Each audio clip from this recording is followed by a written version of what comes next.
Hi guys! So ituturo ko sa inyo kung ano nga ba yung technique kapag wala po kayong invite. Paano po kayo kumita dito araw-araw sa Rich Farm. So ayan guys, nag-harvest na po ako, no. So dalawa lang yung tanim ko kasi wala po akong invite. Ito po yung pangalawa kong account. So watermelon yung aking tinanim dyan. Tapos mag-withdraw muna ako ng 120 pesos guys, no, sa aking GCash. Then, after that, guys, is, pagkatas natin na mag-withdraw, ayan, fill upan muna natin yan. So, para makapag-withdraw tayo. Tapos, wait lang natin na mag-success, guys, no. So, yan, guys, nag-withdraw ako ng 120. So, papasok yan sa GCash natin mamaya-maya. So, ayan na nga guys, nag-success na yung aking withdraw dito sa Rich Farm. So, paying na paying pa rin po talaga, and 6 days na si Rich Farm, October 5 po ito nagsimula. Ayan po. Yung technique ko po kasi dito, once na nakapag-withdraw ka na ng 120, magdi-deposit ka po ulit ng 100, no? Kasi may naiwan po tayong available amount na 107.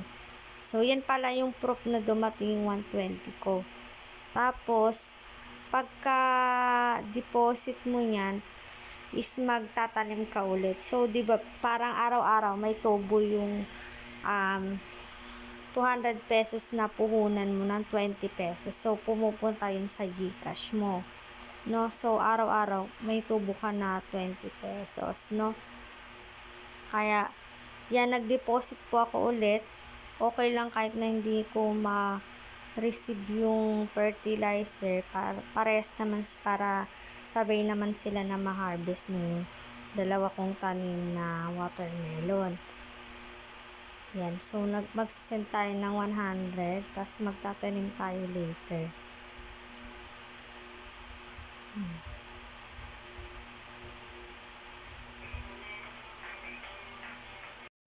Tapos yan guys, nakapag-send na ako ng 100. Doon, back to merchant na tayo.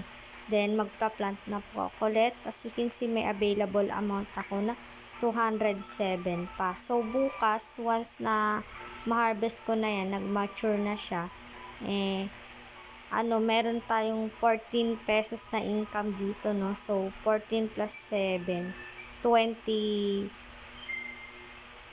21 pesos. So, 1 pesos na lang yung matitira niyan pag